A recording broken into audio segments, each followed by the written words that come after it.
Okay, just so you That's know. on page 21, by the way, Kelly. Okay, thank you. I don't know why the page numbers didn't show up. I changed it specifically for this session, but okay, so if you want to calculate your break even, all you need to do is take your total sales for whatever period of time. Take your operating expenses for the day, the month, the week, the year, whatever you want to calculate, divided by your overall gross profit percentage, and you can get that from your income statement or your map or whatever, and it's going to tell you break even in dollars. And I kind of like to do this by the month, which makes sense. It's kind of nice to know what it is in a year. And I know it may sound like micromanagement, but I think it should be daily as well. Only because if your break even in a day is X number of dollars, then at whatever time of the day, you can see at what point you actually turned into making profit.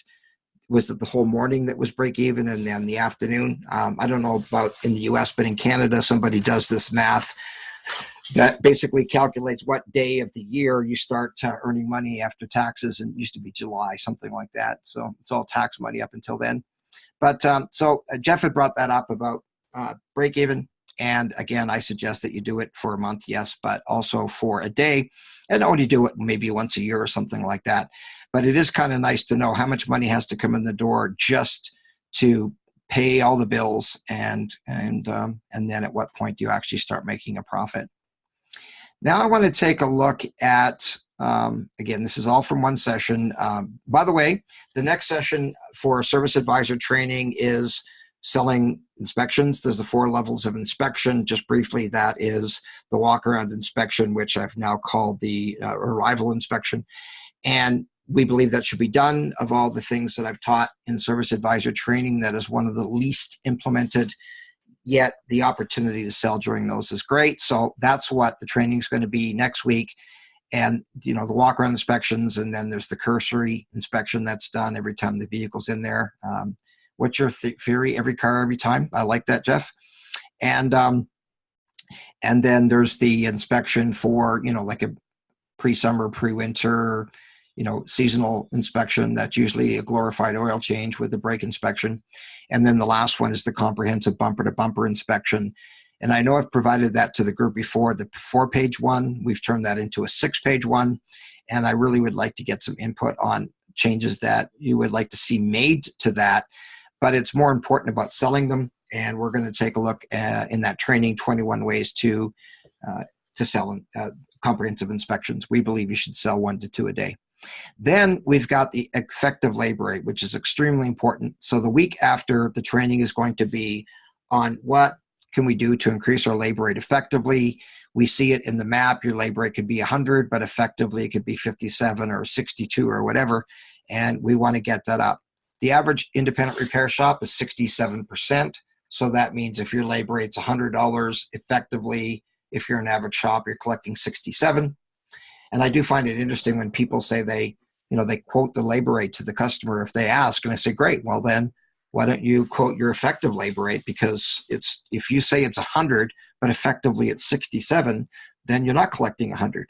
I mean, if you took every hour that you sold in a day and multiplied it by what you say your labor rate is and saw what the sales should be, if every hour went out the door at your labor rate, it would be a lot more money than you've collected, obviously. So that training after that is going to be effective labor rate exercise. We go through what causes us to collect less per hour than our posted rate, and then what can we do to increase the rate. And our ultimate goal is to get you to 135% effective labor rate. Ultimately, we get excited when you hit that 100%. And by the way, Patty, yours is there. I congratulate you on that. So the balance sheet.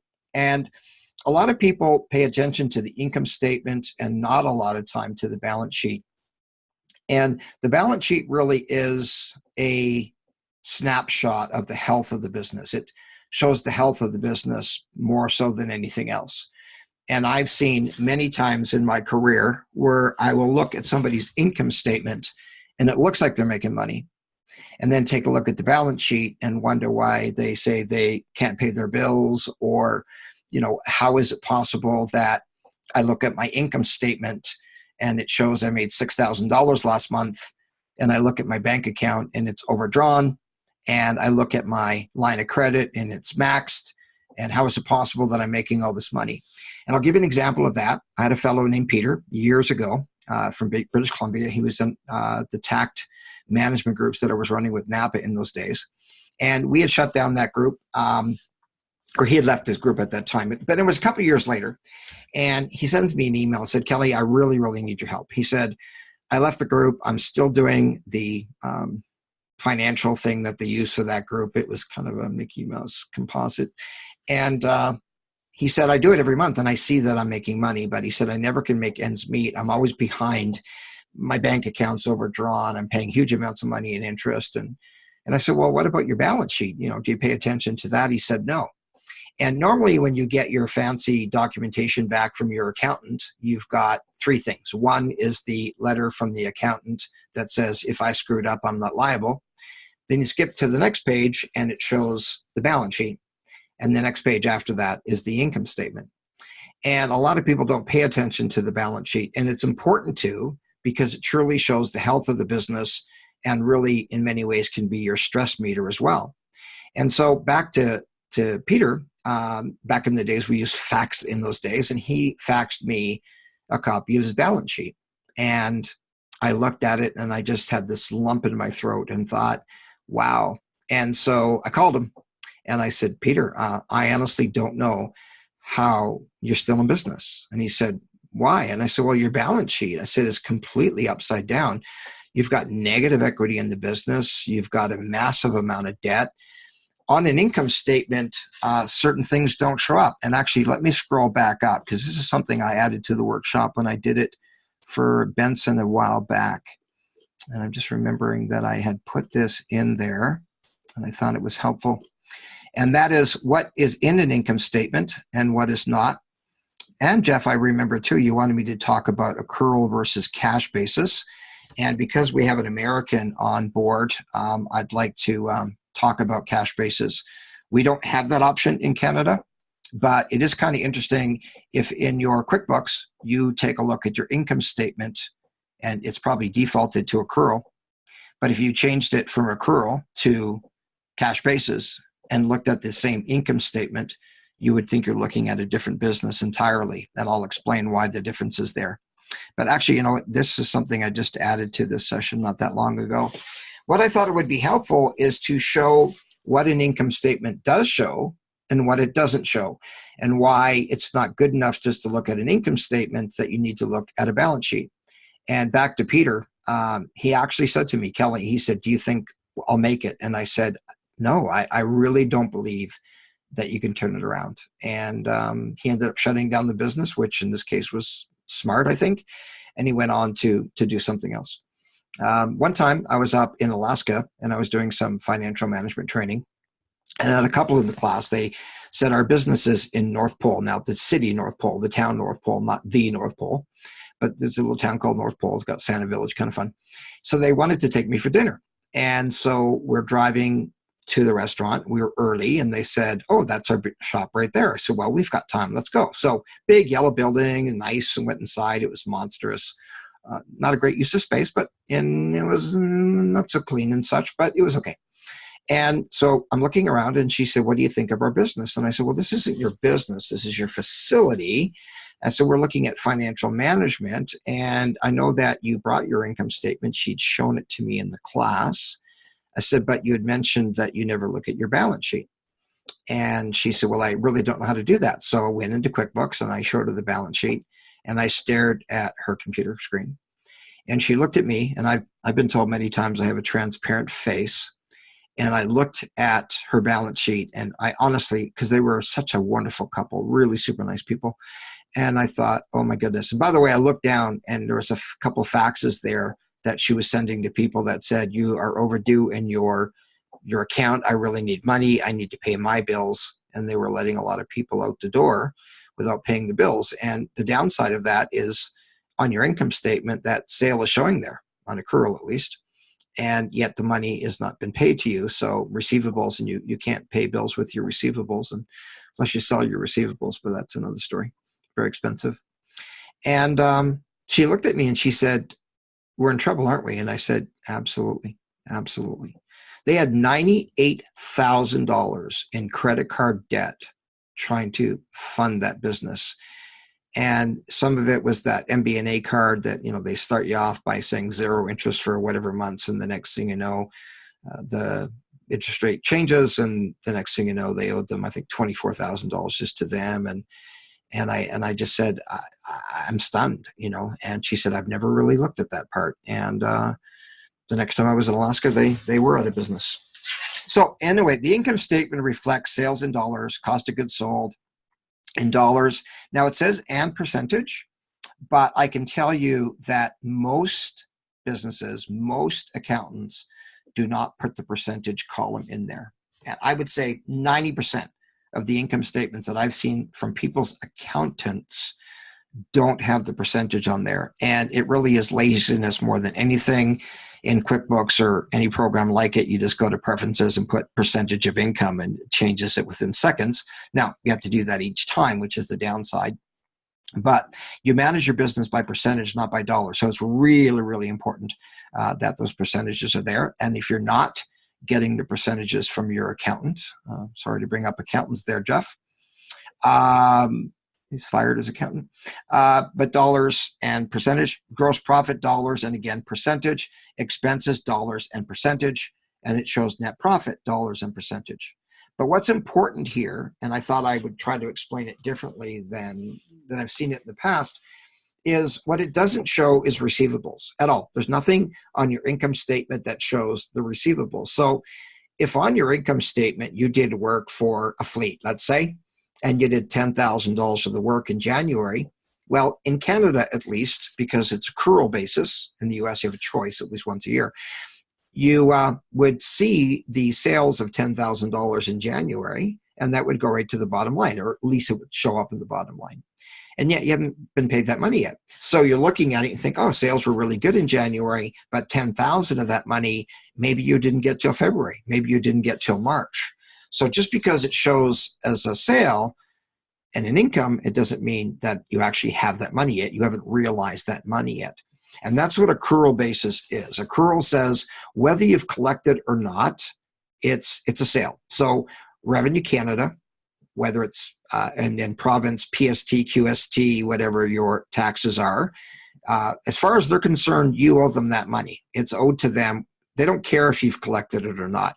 Now, if you don't end up collecting it, you can go back and write it off, which is important. But accrual says you did $10,000 in sales. With the tax, let's say it's 13%. So now you've got the money for the taxes that you have to send to the provincial government, or whoever you remit it to. In the US, the same thing. And you haven't even collected that money yet. So if you've got a business that has a lot of fleet business, you've got a lot of receivables, take a look at West Service Center. I mean, at any given time, they can have massive amounts of receivables. I know somebody in that same area that does huge amounts of fleets, and any given time, I don't make this up, any given time their receivables is about $500,000. Well, that can keep you up at night. But whether you've collected that money or not, then you are still having to remit that to the government. And on your income statement, it's showing that money there. So one thing you may want to do, just so you can see the difference, is open your QuickBooks, look at an income statement, change it to be accrual. There's a place where you can go do that under settings, look at it, maybe print it off, PDF it, whatever, and then go back and change it to cash basis and see the difference. And what you're seeing there truly is the difference between the two. Years ago, I wrote a workshop called Show Me the Money. And it was kind of like from that movie, Show Me the Money, whatever movie that was. But I know what it's like. I mean, you look at your income statement and it says you make $8,000. You look at your bank account, like I said, it's overdrawn. Your line of credit's maxed, and you want to say, show me the money. Your accountant says, hey, here's your income statement. And you look at the bottom line and go, wow, I made $7,000. Show me the money, because I don't see the $7,000 that you're talking about. And the balance sheet and also the cash flow statement answers that question, show me the money. So it doesn't show payables either. Now, on the upside is that when you get bills from vendors, that is also accrual. So you get to put it into that month, even though you haven't paid it yet. And that's what a lot of people will do at year end. Let's say December 31st is your year end. It might be another month. But what a lot of people will do is try to get as many amounts in their income statement for payables and then delay some of the work invoices to their customer. Now, you have to be careful with that. It's a bit of a gray area. But some people do that. It's simply purely tax deferral so that you've got less. And so I see that a lot in businesses where December will look like it's a really bad month, but it's because they've maxed out what they can with their expenses. And by the way, Mike, one of the things that your current president has done, which not many people talk about, it seems, but you can write off every single equipment purchase that you make. I wish we had that in Canada. I think we're allowed $500 or something like that. But right now in the US, if you bought, brand new lift, instead of depreciating it over whatever period of time, you can write that off in an entire year. When I saw that done, I thought, wow, that's better than the tax breaks that some people are getting there. So that's the upside of that. I mean, if you've got money that's owed that you haven't paid yet, including the GST, PST, QST, or whatever taxes you have, well, then you can put it on that you take it off your amount that you have to owe, because it's the difference between the two. And so that could be an advantage if your payables are really high for a specific period of time. But again, the receivables. And so if you're running the business well, your receivables are going to be a whole lot higher than your payables. It doesn't show debt. So nothing on your income statement shows short-term or long-term debt. It doesn't show credit card debt. It doesn't show lines of credit. It doesn't show your inventory. It has nothing to do with parts, tires, shop supplies, etc. It doesn't show your assets. It doesn't show a thing that you own. And it certainly does not show liabilities either. And so what's happening is an income statement is very helpful and you want to pay attention to it. But I thought maybe this would help to explain why it's not good enough just to look at your income statement, because you're only looking at a portion of the picture. It's like the big elephant where somebody's holding the ears and somebody else is holding the leg. And what is this? Well, you don't have a complete picture. Well, it's kind of like that with the balance sheet. So let's come back to the balance sheet itself. And I came up with this idea of trying to make it simpler to understand the balance sheet. I've been to some management classes from from accountants, and I feel like the guy with the turbo-encabulator, like you're talking above my head. So let's just go through this balance sheet, and I'll show you what I did to hopefully make it as clear as I possibly can. The balance sheet is an essential document in determining how healthy the business is. It truly is a reflection of the health of the business. Not paying attention to the balance sheet has been the demise of many small businesses. And by the way, it's similar when we take a look at the government when they say the difference between debt and deficit, very similar there as well. While the income statement may be indicating that the business is profitable, yes, it's making money, the financial health could be weak because and I'll read it the way I put it here because I like just the way I thought of it when I was writing this. While the income statement may be indicating that the business is profitable, the financial health of a business may be weak and maybe even getting gradually worse. And so because you don't pay attention to it, you just pay attention to the income statement, things may look good, but there's a hole that's being dug and it's getting deeper maybe and deeper. And I don't want to be discouraging because it could be the opposite too. I've had a lot of people say, you know what, I never really understood the balance sheet and I just did my ratios and I look pretty good. So it just reminds me of a cartoon I show when I'm teaching this. It's obviously a homeless guy. He's got a grocery cart and everything he owns is in the grocery cart. And he says, funny, I look good on paper. And, obviously if you've got zero debt, then you look a lot better than a lot of people who have a massive amount of debt. The balance sheet is a snapshot on a specific day. So it's typically the end of the month. Normally you'd want to see your balance sheet at the end of the month, the end of the quarter, but definitely you want to see it at the end of the year. The problem with balance sheets is it freezes the company what the company owes and owns on a specific date. The problem with that is if you've got an income statement and there's an error on it, let's say in January, and now you're looking at your February income statement, you don't see the error back in January. It's gone. You don't see it.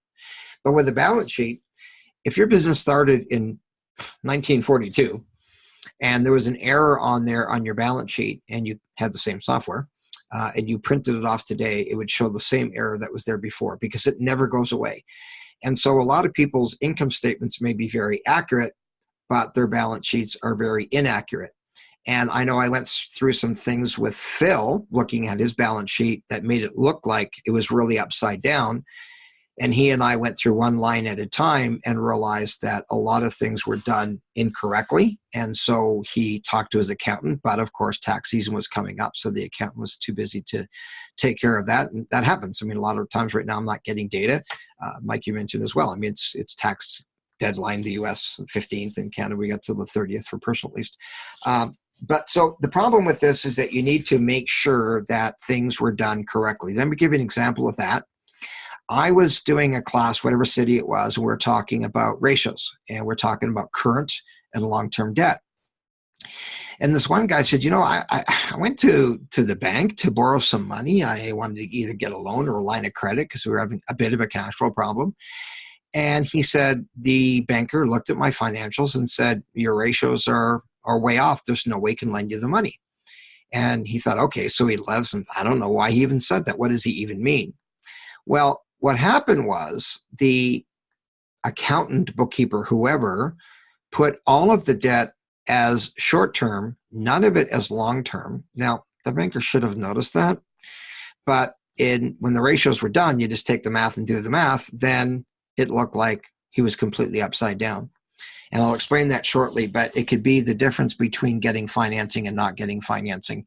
When you go to a bank or whoever to borrow money, they don't just want to see your income statement. They want to know how healthy the business is. And if the business is upside down and you can't pay your current bills, well, how are you going to be able to pay the loan back to them?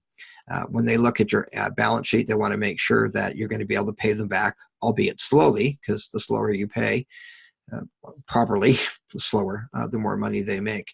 But I used to say, the problem is banks lend money to people who don't need it. And if you need money, they're not going to lend it to you. So assets, what are assets? What the company owns. Liabilities are what the company owes. So pretty straightforward stuff.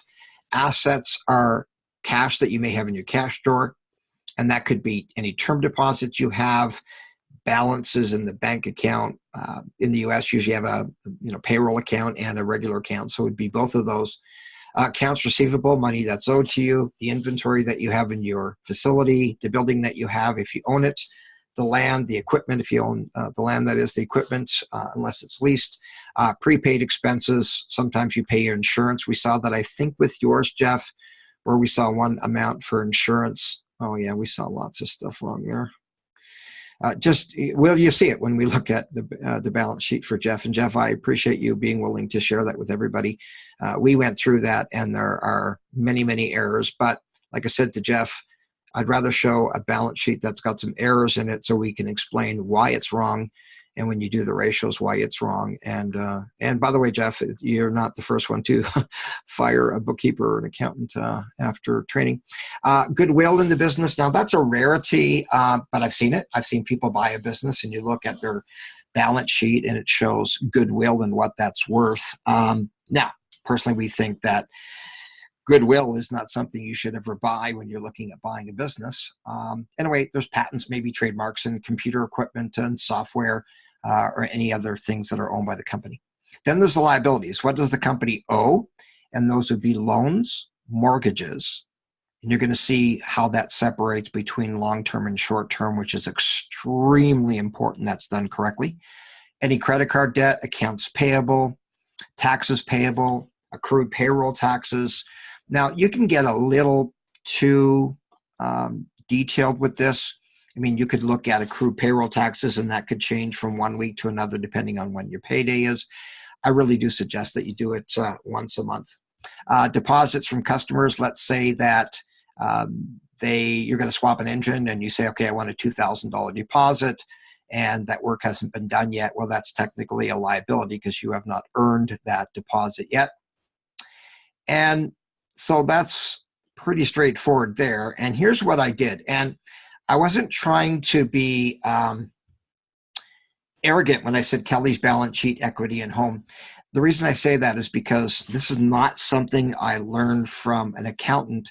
It was just something I was thinking of one day, is how can I make the balance sheet simpler, because it can get extremely complicated. And again, like the fellow the other day, when I'm buying the computer, he's talking above my head, and then I go into somebody else and they explain it, what we'd say is layman's terms, and it made a lot more sense. So we've got the balance sheet, and I use this as the equity in the home. And what I'd like to do is compare your company's balance sheet with a home or a building that you own. Could be your shop as well. So I just said, hey, you just purchased a new home. I added a little smiley face to that and got a nice picture of a house there. And we see the mortgage statement in front of them. So how this works is, let's say you just bought this house, and the house value is $295,000. Now, you may have paid a little bit more than that or a little less. Sometimes it's based on the tax assessment, the value. And the bottom line is, a house is worth what somebody's willing to pay for it. I'm sure you've seen that cartoon where somebody's selling their house, and in their little bubble above their head, it's worth $500,000. The person buying it says, yeah, right, it's worth $200,000. And then you got the realtor in the middle who's non-biased and nonpartisan and has maybe a more realistic view of what it's worth. But, I'm sure you've heard in places like Vancouver where people literally have bought houses sight unseen for hundreds of thousands of dollars over the list price. Sometimes you go to sell a house and it becomes a buying war, which happens a lot in Vancouver, sadly. The sad thing about that is that a lot of those expensive houses are not even lived in. There are people from foreign countries who buy them and they sit empty, and that's not fair because it drives up the prices for everybody else. But that's just the way it works. What the value is not necessarily in stone. So let's say, though, that the house is worth $295,000, and that's what you decide to pay for it. And your down payment in that house is 10%. Now, I don't know about the US, but in Canada, you can buy a house with 10% down. And then the mortgage is $265,000. Now, having said that, in Canada, yes, you can put down 10%, but then you have to buy Canada Home Mortgage Insurance, which is money that, it's good. I mean, it makes sense. It allows you to buy a house, and if you don't pay the bank back, then the insurance company, technically government, will pay that to the bank. So they're more willing to lend you money. The problem is there's a percentage of that. It might be 2%, it might be 2.5%. And that money's added to the mortgage. And so your equity in that house is going to be even less. And just for the record, if you put down 25% in property or house in Canada, there's no CMHC insurance. It becomes a low-risk mortgage. Anyway, so let's say the mortgage is $265,000. So the house value was $295,000. Your down payment was $29,500. So your mortgage that you owe is $265,000. So your equity in the house is $29,500. So what causes the balance sheet to balance? How is it possible that everything you owe and everything you own is the exact same amount? Because the difference between what you own, the house, and what you owe, the debt, is yours. So how we come up with your equity, the $29,500, is really simple. We take what the house is worth, what do you owe on it, and the difference is yours. So it's the same thing with your business. Let's say that based on paper, your business is worth $295,000. And we're not talking about a down payment in this case, but if you owe this much, the difference is going to be the difference between what you owe and what you own. So that's really what a balance sheet is. It basically says, what do you own? What do you owe? The difference is yours.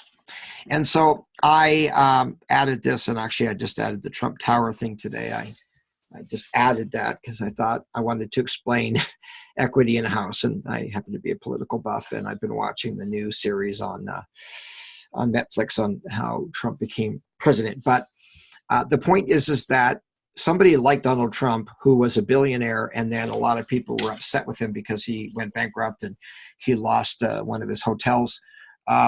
In a sense, yeah, that could be bad management.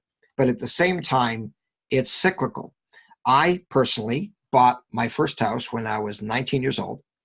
It was in Calgary. It sold for $100,000. And back in those days, some of you will remember that mortgage interest could be 16%, 18%. Basically, it was credit card debt interest in those days. So I buy the house for $100,000, And the way it was in Alberta, at least you can assume a mortgage. You didn't have to qualify. I mean, I was 19. I probably wouldn't have qualified for a mortgage, but you assume it. But the problem was there was a first mortgage and a second mortgage. And the second mortgage was private and the first mortgage was from a bank. So in reality, we were able to buy the house with a zero down. And so we bought a $100,000 house and owed $100,000 between the first and the second mortgage. So we had zero equity in the house. Then came along 1983 and the market went just crazy in Alberta. The oil market dropped and all of a sudden my house was worth $63,000. Now, technically just on paper, right? But the point is that now I've got negative equity in a house because I owe $100,000. It's worth 63. So my equity is upside down. Now, you can wear out the storm, but look what happened in the United States in 2008, where how many people walked away from their homes. Now, in that case, it was quite silly. Some things that were done that shouldn't have been done. They were lending people more than the house was worth. They had subprime mortgages, which was crazy because when it went up to prime, they couldn't afford it anymore. And we had that happen too in 83, 84. Alberta was really bad, but the whole country was affected by that. And a lot of people lost their houses. And now in my case, I didn't lose it. I was very fortunate. I knew some stuff that made sense and a lot of people were walking away from the houses. And I talked to the second mortgage holder and I said, look, we may need to walk away from this. And again, the interest rate was just astronomical. And they allowed us to pay $2,000 on a second mortgage that I think was 20-some thousand. Now, that doesn't sound fair. I mean, Trump did that too, but it was simple. If we would have walked away, the first mortgage company would have gotten the house back and the second mortgage people would have got nothing. And then I contacted the mortgage company and I said, look, you're reading so many houses, it's taking over a year to foreclose. And so what a lot of people were doing is stopping their mortgage payments altogether, live in the house for however long it took, a year or whatever, sometimes a year and a half, because there were so many mortgage people walking away. And they did what they call blending, where they took the interest rate and reduced it. So I was able to fortunately go through that and make it work. And then I eventually did sell the house and made very little money on it. But the point is I didn't have to default on the mortgage, which was great. So my point is that just because there's negative equity doesn't mean it's your fault. And I followed that thing with Trump just because I'm a business guy and I saw a comment that he made, not 2008, it was before then, where the mortgages or the property values went upside down. And somebody asked him how much he was worth. And he said, I'm worth less than a homeless person because although I own stuff, I owe more than I own. And therefore I am basically bankrupt. And he did go bankrupt and some people lost money. I'm sure you know that story. The reason I use that is because the same thing can happen in a house where you buy a house, it's worth $295,000. And the next thing you know, it's now worth, in Alberta, for example, house values dropped drastically when the oil industry fell apart a couple of years ago. But a lot of people are not in as bad a shape as 83. I'm getting old. And so not as many people are walking away from the houses. But the opposite could happen. You could buy a house in Vancouver for $295,000, and a year later, it's worth $395,000. So what's the difference? $395,000 gets added to the equity of the house. That gets added to your equity in that house. Because again, when the business, or in this case, asset is worth more simply because it appreciated, it doesn't mean you owe more unless you took out a second mortgage or refinanced. But if your house goes up in value by $100,000, then your equity is going to go up by the same amount of money. So the question is it possible to have negative equity in a business? And the answer to that is absolutely. It's possible that your business actually is completely upside down. I'm sure, have heard about how many cents that a business can pay on the dollar, and Trump did that. And basically, that's what I ended up doing at the second mortgage company. In reality, it was a win-win-win. They got something. I saved money, and so did the first mortgage companies. They didn't walk away. So that benefited all of us. But you can have negative equity in your business. And what that would mean is if your balance sheet is so upside down, and let's say it's negative $5,000, what does that mean? That would mean that you personally would have to give your business $5,000 for it to be worth nothing. So again, balance sheet, although it can get complicated, the difference between what your business has, owns, we looked at the stuff up here, and that's what's going to be broken down on your balance sheet, is it's going to show under assets, whether they're current or long-term. I'll show you that. And liabilities, what you actually owe. And so again, what is your business? It says house here. Actually, one more thing I want to show you down here. So now let's say you bought the house. It was worth $295,000 and you're making monthly mortgage payments on that. 5 years later goes by and the house value increased, because that's one of the beautiful things about real estate. In almost all cases, it will go up. It can drop substantially, but if you hold on to that house and you can still make your payments and ride through that, and now the house value goes up again. By the way, that house that I told you about, I think we sold it for $68,000. And a friend of mine years later, who's a realtor, sent me a picture of my house that I owned in 1983. He sent me the picture, I'm thinking probably 2012. The house was up for sale for $495,000. So if I would have held on to it for all those years, I actually would have made some money. But who knows, right? You never know what's going to happen there. And so two things are happening here. The house value increased and your mortgage became less. So you made monthly mortgage payments. So your mortgage balance was $265. You made payments. We believe that you should make the payments weekly or biweekly. You'll save 7 years of interest with that. And now the balance on the mortgage is less. So our equity became $104,000. How do we know what our equity is? It's simple. We take the asset, $337,000. We subtract how much we owe. The difference is ours. So a balance sheet is what do you own minus what do you owe. The difference is yours. So what causes a balance sheet to balance is that equity. Now, it could be broken down based on how your accountant sets it up, on retained earnings for you and the equity that you have in the business. And that's an accounting thing that's done. But again, it's really simple. What does your business own? What does your business owe? And what causes it to balance is the difference between what you owe and what you own. And then there's a few ratios, and these are important ratios to be able to calculate what your ability to pay your debt is. And there's two ratios. One is called the current ratio, and one is called the quick ratio or the acid test. And most banks are going to calculate the quick ratio and not even look at your current ratio, and I'll explain why. Whenever you see the word current, we're talking about a 12-month period. Now, that doesn't mean that because it's under current ratio on your balance sheet that you have 12 months to pay that. It might be a, just lost my train of thought there for a second. My brain, just so you know where my brain went, was, I'm going to be pulling up Jeff's here shortly. But current ratio, 12 months. So if under current ratio, it shows that you owe your part vendor $12,000, that doesn't mean you've got $12,000 to pay that. I just got to see what the chat here is. Why is the chat not coming up?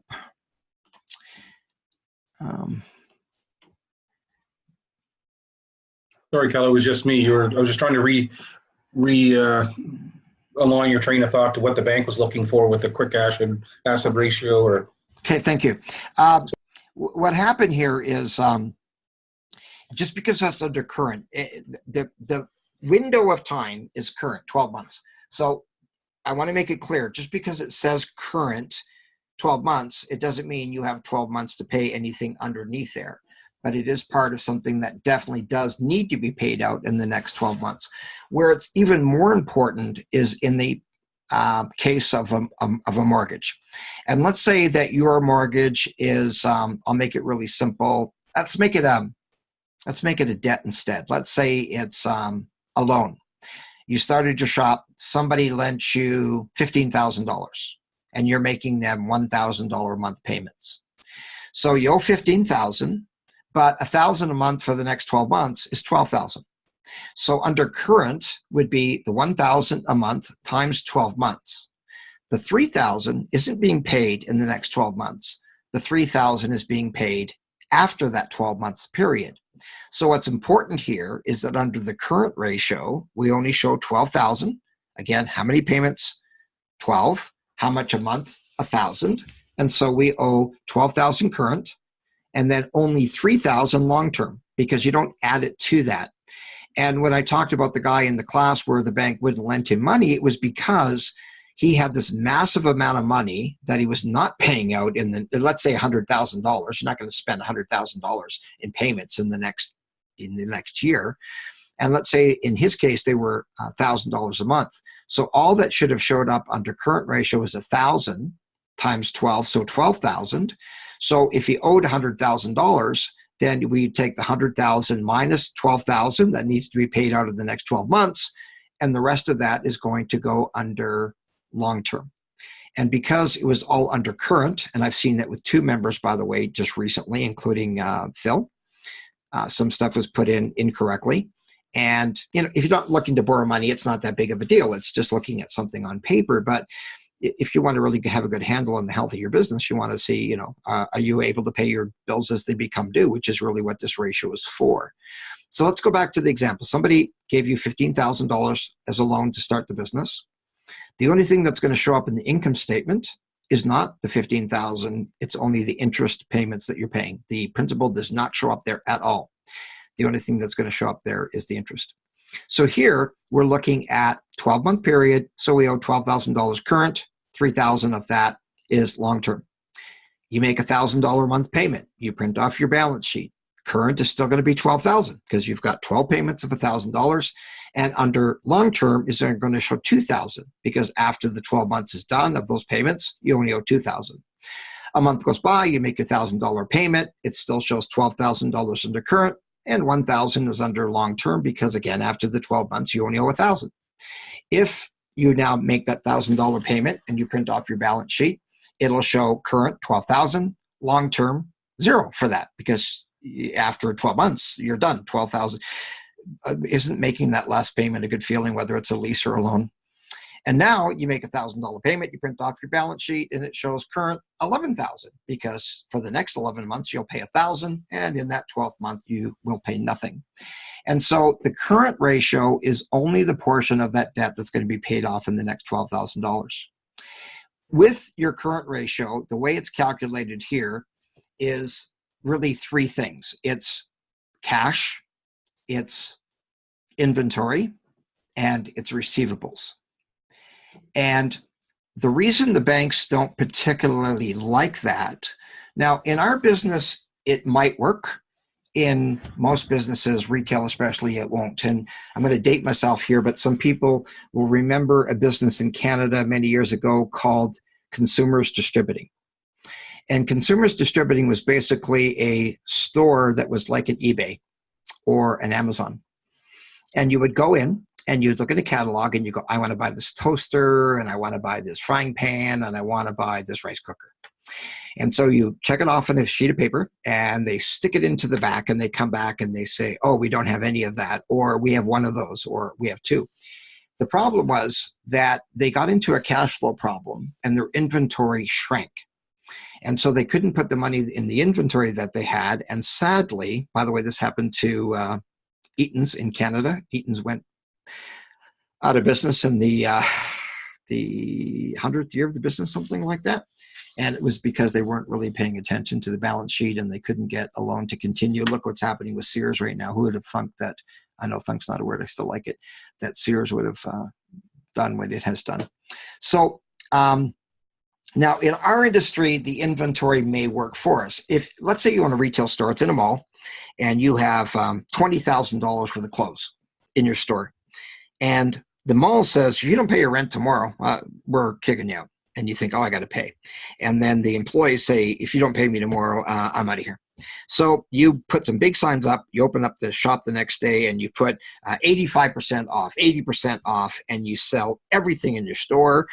And now you've got money in your bank account, and now you can pay the mall and you can pay your employees. And the next day you open up your building and there's nothing in it. There's no inventory left. So if you sell your inventory to get money to pay your bills and you have no inventory left, then you can't run a business.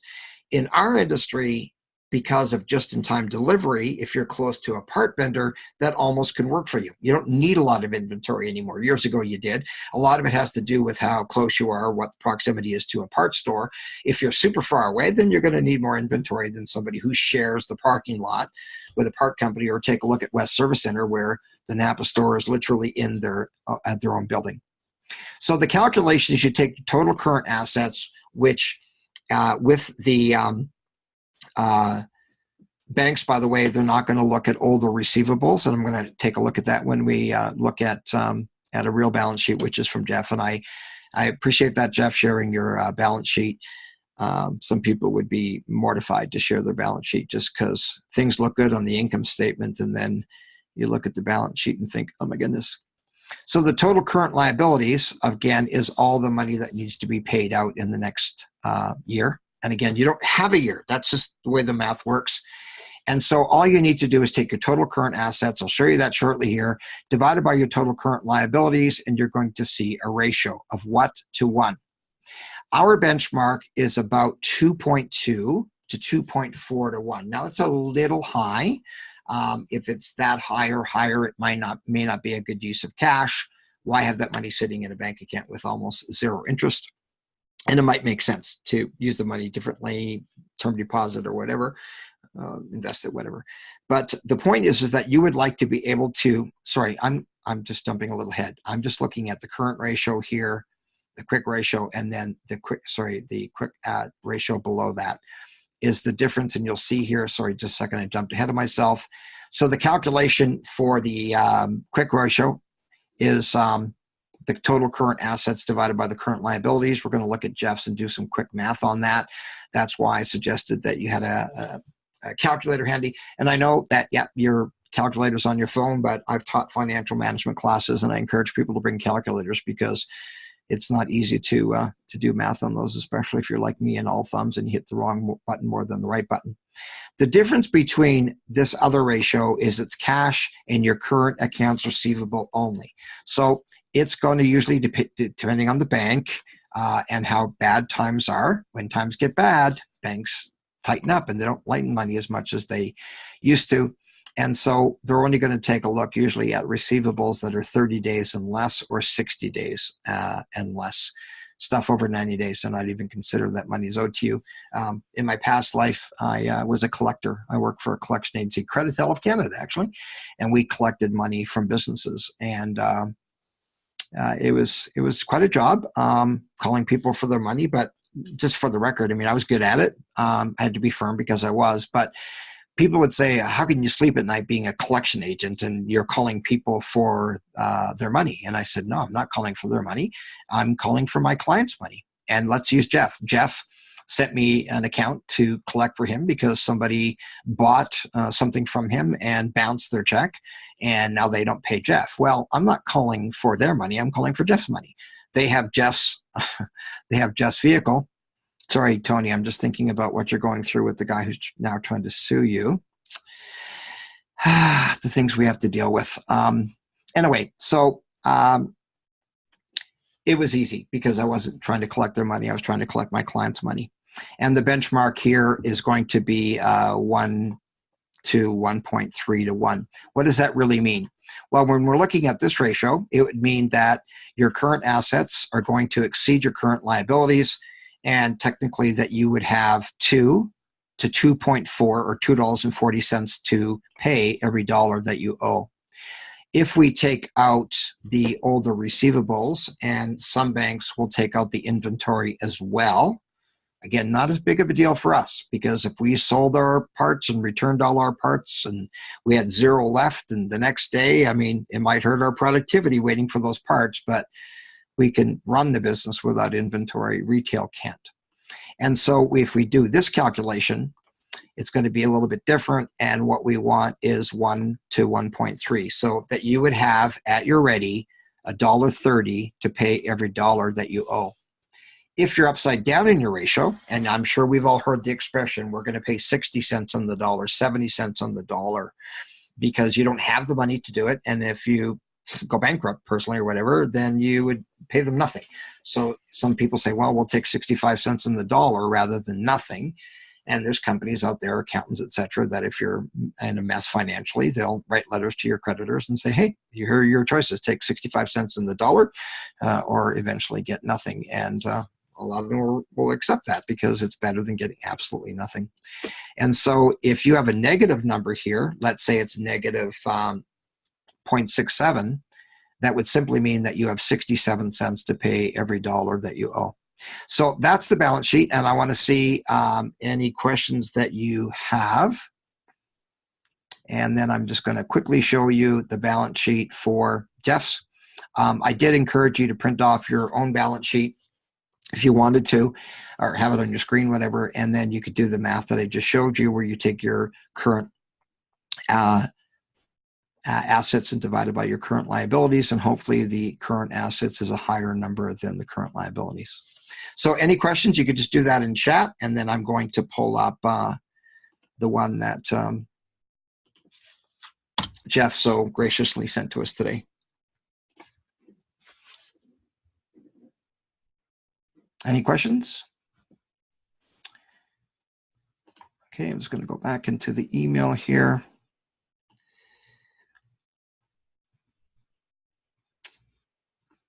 Trying to see what time you sent that to me, Jeff. I did download it, but I realized that's on my old computer as well. It was today, right, Jeff, or was it yesterday? Oh, it's today, somewhere around 3 o'clock this afternoon, maybe? Yeah, I know what I need to do is, and by the way, I did send out that information from CARM. I know what I'm doing here. Not a You're huge. using the wrong email. No, it's the right email. No, it's just that that's the email specifically from Team, and it was sent to me directly, not through Team, right? Oh, sorry.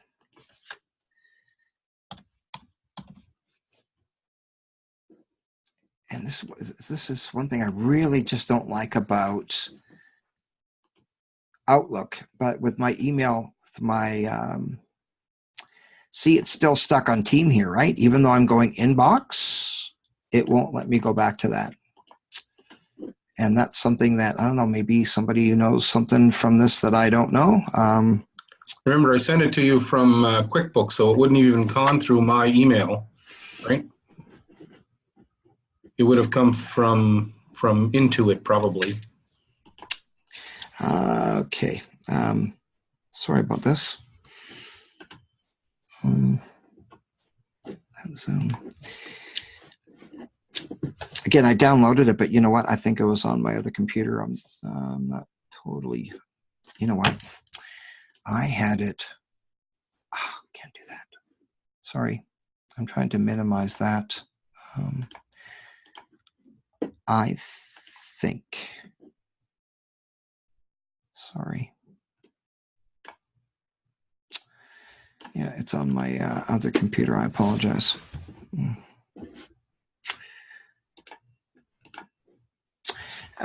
Okay, sorry, Jeff, just so we don't waste this time, could you just do a little brief description of what's happened with your bookkeeper and why you're making that change?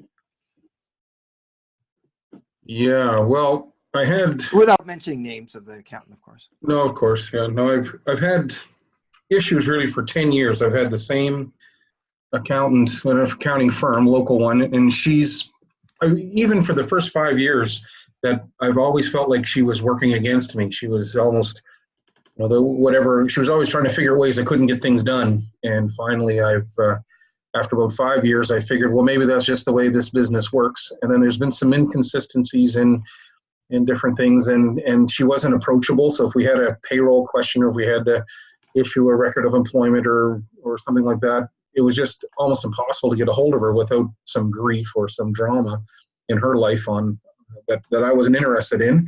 To continue to tell me that that was something that, as I get more independent, I should be able to handle that on my own. So, to make a long story short, I got good and independent on her, and she took all of she forgot to add my depreciation for 2016, and she just dumped it into the month of March and of this year. So it made this year look horrible, absolutely horrible already. So I'm already behind the 8 ball, and I could have used it probably last year, but anyway. Plus, I asked her a specific question: what do I need to invest in my RSP? 2 years ago, it would have been for 2016, so to minimize my tax burden. And she said, "You're looking like you're going to be okay. You've contributed enough." And okay, that sounds good. I paid enough tax already, and I contributed enough to my RSP, and then I got a bill for just over $10,000 for income tax, which I'm glad that I'm making money, but I'm not so glad that I would have rather given that my own. I had lots of room in my RSP to contribute. So. Yeah, and just, there's, in the case of what was happening earlier when we first started looking at this with the payroll, is they were doing your payroll every 3 months rather than monthly, just because they only concern themselves with what you would see quarterly because of your GST installments or whatever. And they weren't even putting them payroll in monthly, which is crazy. And then we noticed some issues with the balance sheet as well. Okay. Sorry, go ahead, Jeff. Just a side note, I went sort of kicking and screaming to that portion to try to get them to break my wages for the tax out into cost of goods sold. And that was a very difficult thing to do. Then today, just out of the blue, I get an email from her saying that she's billed me for the first quarter plus the first 2 weeks of this month, even though she hasn't done anything yet for this month. So, anyway. Okay, Jeff, thank you. Again, I downloaded it, but I'm sure it's on my hard drive. But you're right, that came from QuickBooks rather than. That's just odd that it does that, but that's the way it works. It sends it from your QuickBooks because it's online, right? Okay, so we've got the balance sheet, and again, it's a snapshot of a specific day. So an income statement, you would not do just one day unless it was just data already showed in, or sorry, entered in for that day, so it would show you just today. But an income statement, you would say January 1st to March 31st, January 1st to December 31st. Whatever range you want. Do you want to see a month? One thing I love about QuickBooks is when you go to print off an income statement or sales or whatever, look at it, and instead of selecting a period of time, you select all, and you see ever since you've been using QuickBooks or whatever program it is, every single sale since the beginning of time, and you look at that and go, wow, show me the money, because where did all that money go? But okay, so now we see the assets, and it's broken down correctly in current assets. We see the total current assets. After that, it kind of gets a little convoluted. One of the things that happened was Jeff, the accountant who was looking after it, left and went to another business. Somebody else took over. And I understand why I think I understand why they did what they did. If they said, you're right, it's done wrong, that's making their company look bad, even though the accountant has gone. However, you started looking for a new accountant, and she's going through your balance sheet going, oh my God, what's this? Oh my God, that's wrong, that's wrong, that's wrong.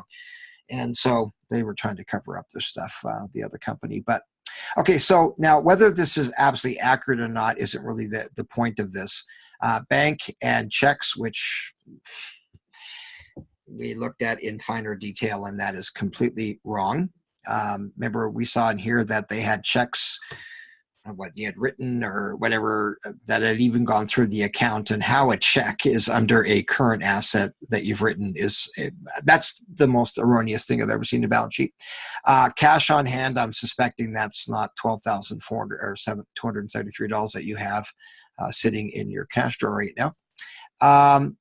And then there's some other things that undeposited funds, again, that's not accurate either, correct? And again, I knew going into this that we were going to see errors on the balance sheet, and it's almost every balance sheet that I look at that's going to have errors on it. So it's about making the corrections. So while this number is not accurate, it's still what we show as the total cash and the cash equivalents. The accounts receivable, we know that's not accurate either. And this balance sheet came from the accounting firm. And anybody looking at this that knows what they're doing goes, that's just not accurate. You do not have $22,000 in receivables, which are receivables. It'll be less than, be like $1,500, just what my guys owe me. Okay. Yeah. And then this inventory asset, you don't really have $36,000 in inventory unless that includes some of the vehicles that you own. That would include a couple of vehicles. That would be accurate. And actually, the total cash and cash equivalent is the bottom line of that is probably accurate to what I could, write a check on today with what's in my checking account. But so the undeposited funds would have been just that the accountant hadn't seen a bank statement to reconcile that. So I think it just sits in that category until an accountant sees the bank statement and says, okay, here's that deposit and here's this deposit. Well, at the end of the month, that should be fixed for you. And exactly. It never gets fixed. It's always, that's right. Okay, so we see the total current assets in this case is $97,344. When we scroll down, and this is a lot more detailed than it typically would be, the thing that you need to make sure that you're doing when you do your math, and because I've done this in classes where I give people a real balance sheet and then I say, okay, get in your little group there. We put them in groups of 3 or 4 people, whatever, and do the math. And some people will take the total assets and not the total current assets. So again, current is a 12-month window. And again, it doesn't mean that you have 12 months. It's just looking at the next 12-month window.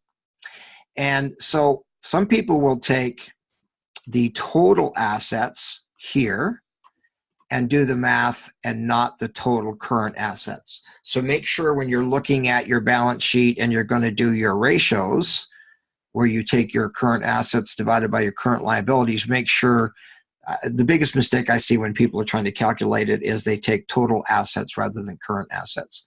So current assets, it's a little bit more convoluted and more complex. I love that ask my accountant thing. Is made up of cash, whether it's in the bank or undeposited funds or whatever it is, accounts receivable, money owed to you, and inventory. So let's say the total of the bank account, cash on hand, inventory, and receivables money owed to you is that $97,000. Then we scroll down and we take a look at the current liabilities. And again, make sure that you don't take a look at total liabilities. You have to make sure that it's, see, this is non-total. This is another thing I've never seen it worded like this, Jeff, as we mentioned. But the total non-current liabilities, again, I've never seen that number, but the total current liability. So if we want to do the quick ratio for Jeff Shop, we take 97,344. So that's why I asked you to get a calculator, and then you could do your own income or balance sheet if you so desire. So we take the $97,000, and that's technically money that truly needs to be paid out of the next 12 months.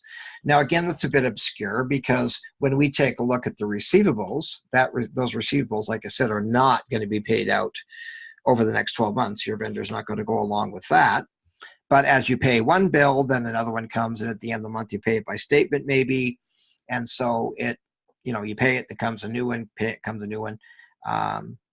So I just want to make it clear that you don't have 12 months to pay that entire amount. But where it's really important is under the current. I don't have to pay that amount at all. That's a receivable to me, not a payable. What's that, sorry?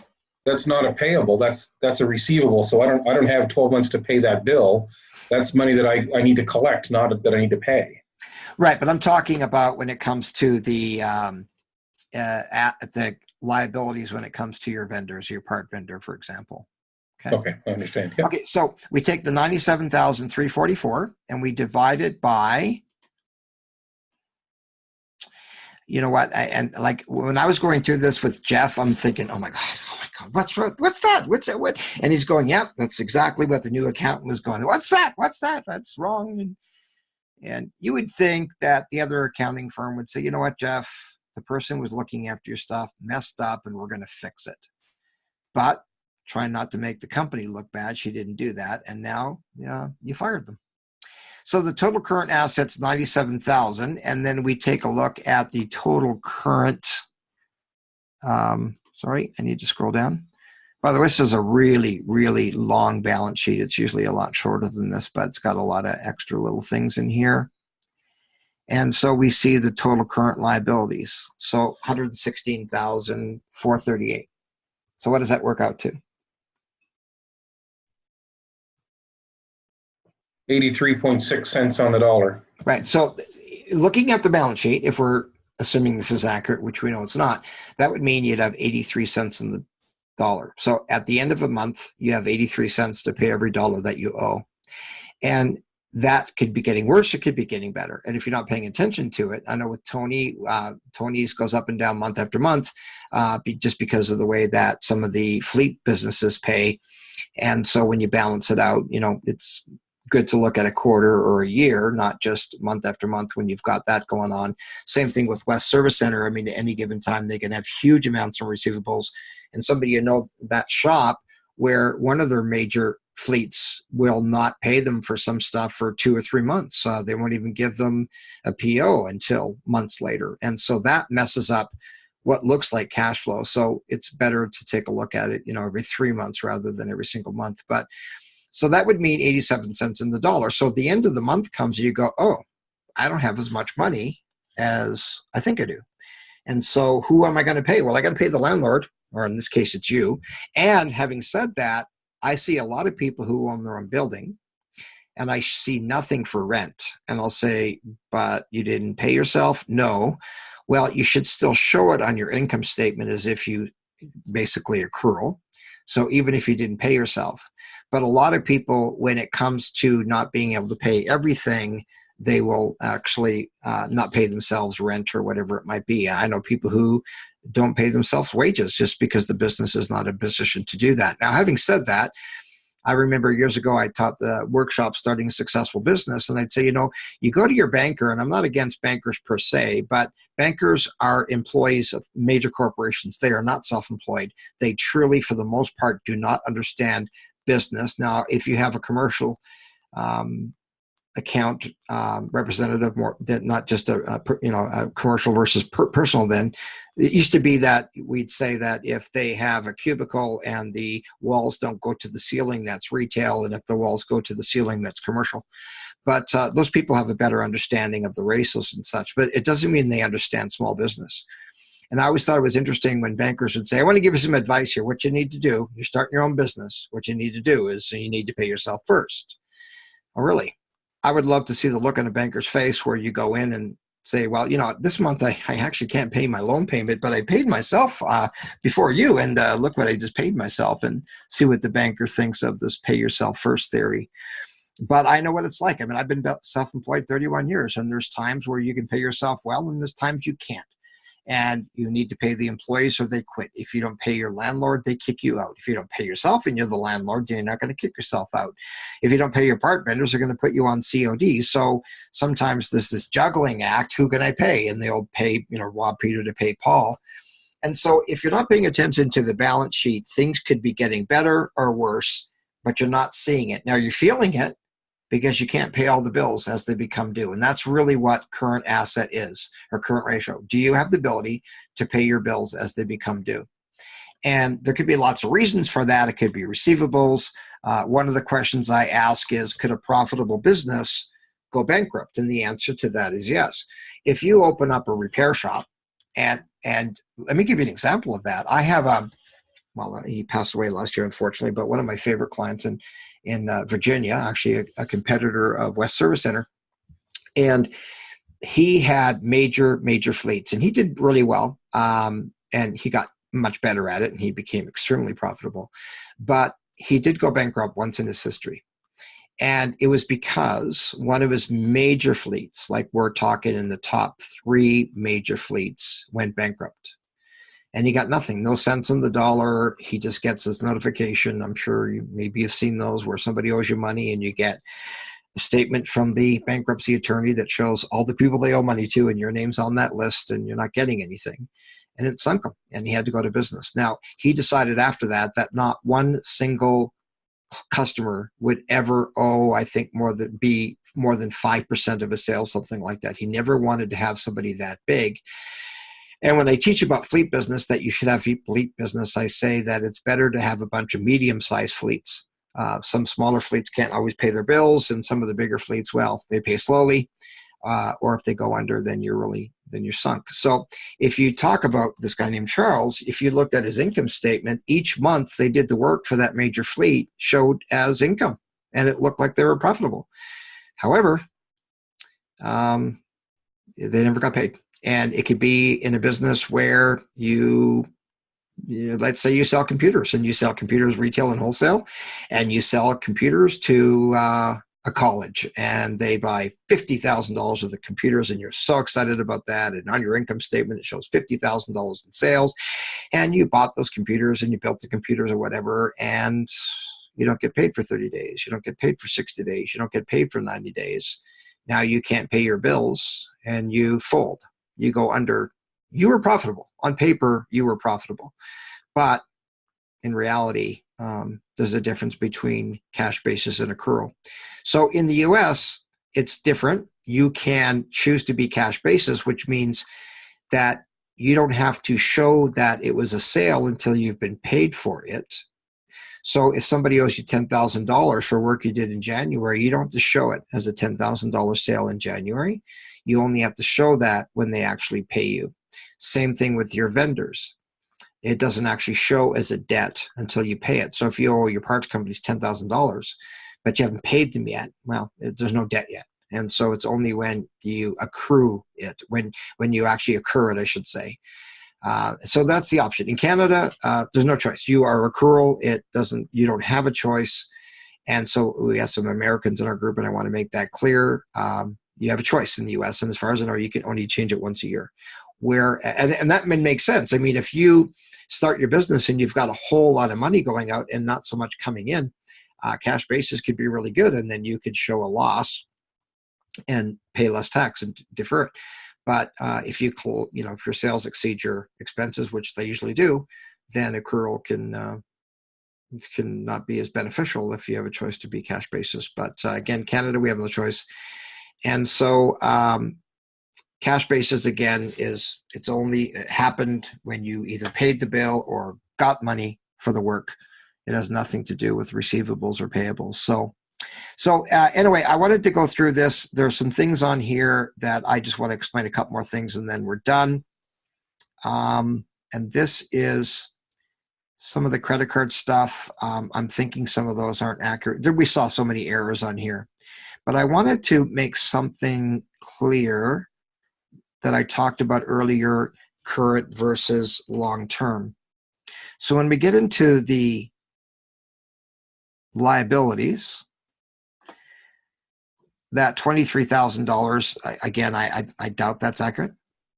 And again, I'm not just picking on Jeff's accountant. There's a lot of accountants out there that just do not do a very good job with the balance sheet.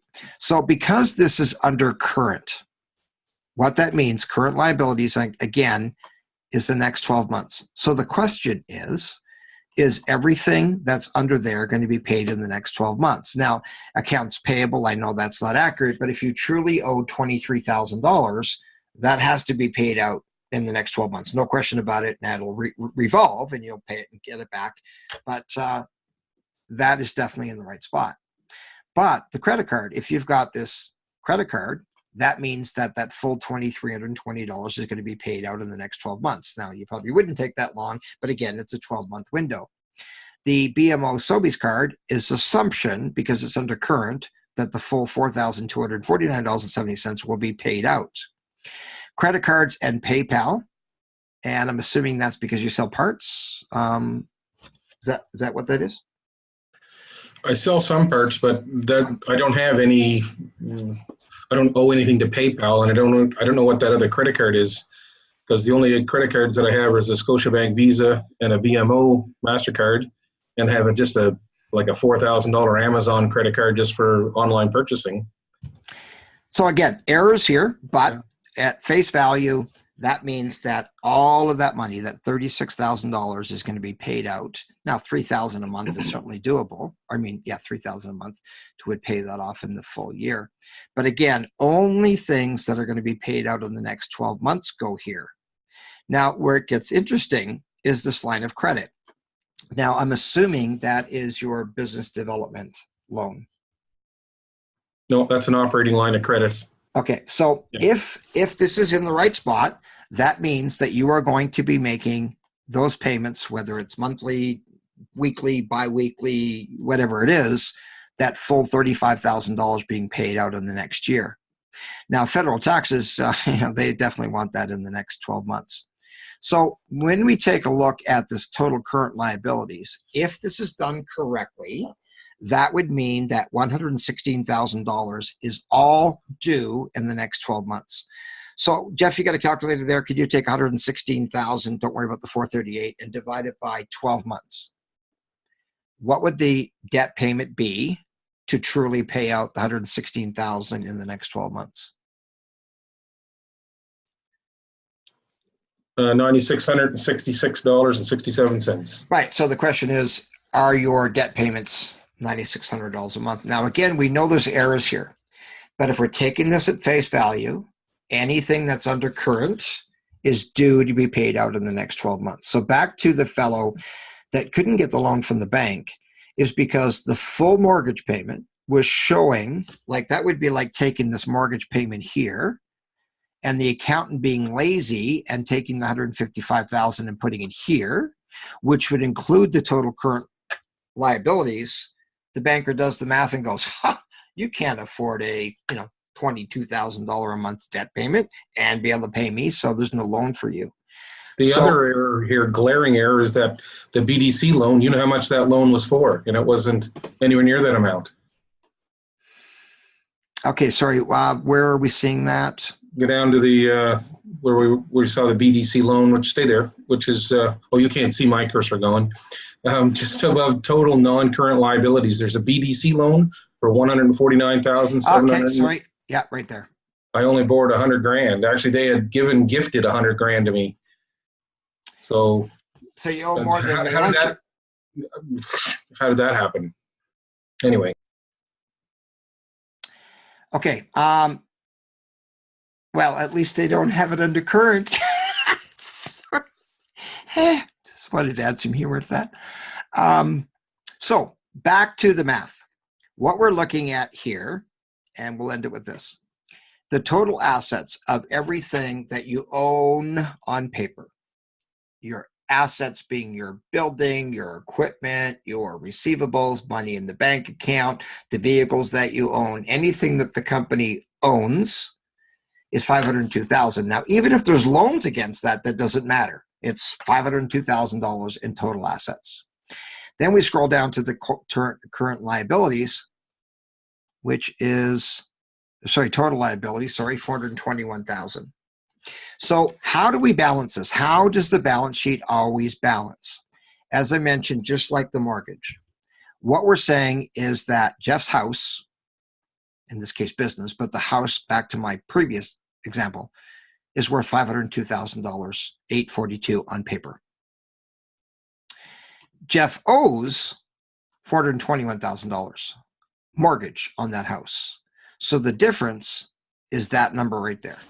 So the difference between what you own and what you owe is yours.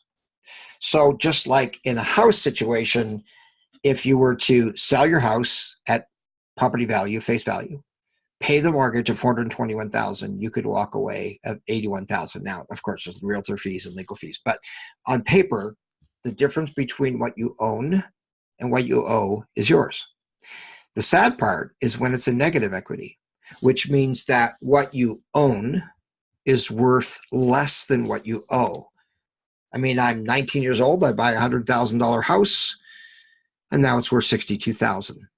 It's pretty discouraging. Now, I didn't do anything wrong. It was a bigger picture than some 19-year-old kid who bought a house. It was an economy in Alberta that simply crashed, And, that's where we are right now in Alberta, where I live. It's not as bad. But right now, if you're looking to rent a place in Calgary, there's 33% vacancy. If you go to Vancouver, the vacancy rate is actually negative 1%. And I thought, how could it be negative? And I thought, I know what that is. You're trying to find a place, but you can't move in for a month because somebody's living there, and you have to live with relatives or in a hotel for a month so that you can finally move into that place. So a lot of it has to do with where you're located as far as real estate goes. But so that's what causes it to balance. So the difference between what you own, subtract what you owe, the difference is yours. Now that's on paper. Is it really going to sell for that amount? That's not the point. The point is a balance sheet balances because the difference between what you own and owe is yours. In this case, your business, if you sold it for what it was worth, all the asset, you paid off the debt, you could potentially walk away with $81,193.22. Now, is that reality? No. There's so many other factors, right? Somebody truly wanted your business and was willing to pay more for it, then your equity is higher, and that's great. But it would be interesting, Jeff, to take this one and put it aside and then compare it to the balance sheet that you get after tax season when your new accountant has a chance to truly deal with this. It's going to look like a totally different balance sheet. She's made a few simple adjustments that just in the last couple of days, and that total equity amount is already at $108,745.76. Now, just so you know, I asked Jeff to put it as of March 31st because I encouraged other people to do the exact same thing. So I wanted to not compare apples with oranges. So if you printed it off right now or did it right now, it would look different because of changes that were made, right? So a balance sheet isn't something you should look at a ton, but you definitely should look at it on a monthly basis. So when we take a look at MAP, Management and Profit Planner, what shows on the top is just the current ratio because we don't want to pay attention to all the other ones. But MAP is going to show you where you get your data from your balance sheet. And it basically tells you take your current assets divided by your current liabilities. And most management groups that I've been in don't look at balance sheet at all. I've always wanted to. So that's why that portion is on the MAP, the few lines down where it says your current assets divided by your current liabilities. So the question is, how do you fix this problem? If you're completely upside down, well, cash can't solve every problem, but in this case, it could. And it's about increasing sales, increasing gross profit, increasing your net profit, hacking away at the debt, increasing your gross profit so the sales are up. And then a month later, you take a look at it and see where you're at. And that's one thing that's kind of neat about MAP is where you see month after month after month how that is either staying about the same, it's getting better, or it's getting worse. And Tony, yours is a good example of that because of the fleet business that you deal with. And one month it'll show bad, and the next month it's corrected, and the next month bad again. Well, that's almost micromanagement if you have fleet business and you're looking at it every single month. But when you take a look at, a quarter, hopefully your financial situation is a positive cash flow. And again, we'd like to see you have at least $1.20 to pay every dollar you owe. If you're upside down and you have negative equity in the business or negative when it comes to current minus current assets minus current liabilities, if you've got cash and you're okay and then it gets slow, well, you have some money that you can rely on. But if you're upside down and things slow down, that's where it gets really stressful. And honestly, I don't know what's more stressful than running a business where you're working very hard and you've got a cash flow problem, because that's the kind of stuff that can keep you up at night. And it's the pressure of, what am I going to pay? Where's the money going to come from? And I talked to a part vendor today. It was CarQuest CTI. They do technical training, and they've asked me if I'm interested in doing service advisor training, which, by the way, they will only do at nights. I think that's crazy. But, so I was going to say about that. I said, the problem I find with part vendors when it comes to your slow payers, and I'm actually writing an article and I'm hoping it's going to be published in Jobber News, and it's basically slow payers. And it says you've got slow payers. You deal with them every month. You look at your receivables dating, and it's almost always the same shop month after month after month. And you put pressure on them. And I understand that. I used to be a collector. Squeaky wheel gets the grease. And if you were hounding people and you stayed on them and you were like a pit bull, they would pay you before they pay somebody else, usually. But when you do that to a repair shop who has a cash flow problem and you're forcing them to be on COD or you're pressuring them, the downside of that could be that you're slow and you think, okay, I've got this sale that I could get, but what if they don't buy it? So instead of saying it's $1,200, I'll say it's $1,000 so they don't go someplace else. And $1,000 is better than nothing. And now you've sacrificed your gross profit, but you want to get the money in the bank so you can pay the bill, and you're actually making the whole worse and worse and worse. And so what I've said to part vendors is you need to teach them how to become more profitable. If you've got a shop that can't pay their bills on time, instead of saying, we're going to put pressure on you, you say, you need to take this class. And sadly, I've done it with Napa, Worldpac, CarQuest, Lordco, Uniselect. I've said to them, look, you're paying me a daily rate to come in and teach a class for you.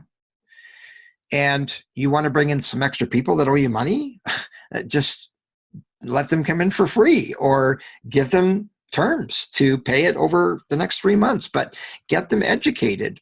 And Worldpac loved the idea so much, they wanted to have a group like this group for slow payers. Not that we call it the slow payer group. Yeah, I'm in that slow payer group. Boy, that's really fun. I've had some of them say, well, that won't go over very well because what happened if somebody's in a class and they got in for free? I'm not going to look at Jeff and say, hey, I don't know what you paid for this class, but I'm a deadbeat and I didn't have to pay. I mean, people aren't going to confess that. But nobody's taken me up on it. And maybe CarQuest will finally. But I say, you know what? You've got me coming in anyway. We got a webinar. What's it going to cost you? An extra meal and a workbook, and to educate your slow payers. And basically, I'd like to take some people who are slow payers who can't pay their bills and say, hey, let's use a parts matrix. Let's increase your gross profit in your labor. Let's see your effective labor rate come up. And as those things improve, then the cash starts coming in and you're starting to be able to pay those. I'm just looking back at the list. David, I apologize that I didn't refer to you earlier. I did see that you were on, but I wanted to get into the training more so than to take a look at all the maps. So I want to open up to any questions that you have. And I said that I would end it. I was supposed to end it 13 minutes ago. But at this point, we're done. Again, this was recorded. I'm going to send it out to you. By the way, one of the things that I seen done several times, several years ago, was where people would come to our financial management class and bring their accountants with them. And a good example of that was Charles, the fellow that I mentioned, the fellow that unfortunately passed away from a heart attack. By the way, another thing worthwhile saying that he did wrong, even though he's one of the smartest business people I ever knew, one of the things that he did is he thought, I'm going to open a parts store. I'm going to have a parts store and I'm going to sell parts to my repair shop and it'll be great. And so what he did is he gave his repair shop a really good deal from the parts from his own parts store. And that was another thing that contributed to him going bankrupt. And I said, oh, so basically you screwed your parts store by your own repair shop. And so he gave himself such a good deal. They marked it up from there. But anyway, so Charles comes to a class. And he brought his accountant. I remember like it was yesterday. The guy's name was Stan Dickman. And he's sitting there. He's an older gentleman, been an accountant for years and years and years. And we're looking at these ratios. And he looks at his accountant and says, how come you don't do that ratio? How come you don't understand that? He said, I do understand it. Charles said, that's even worse. He said, I'd rather you say you don't understand, but what you're telling me is you know this and you've never told me. And he said, well, we can make those changes, but it'll cost you more. And Charles looked right at him. I heard him say it to his accountant. No. Yeah, you've been doing it wrong all these years, and now you're going to tell me you're going to charge me more for doing it right? Like, that's not going to happen.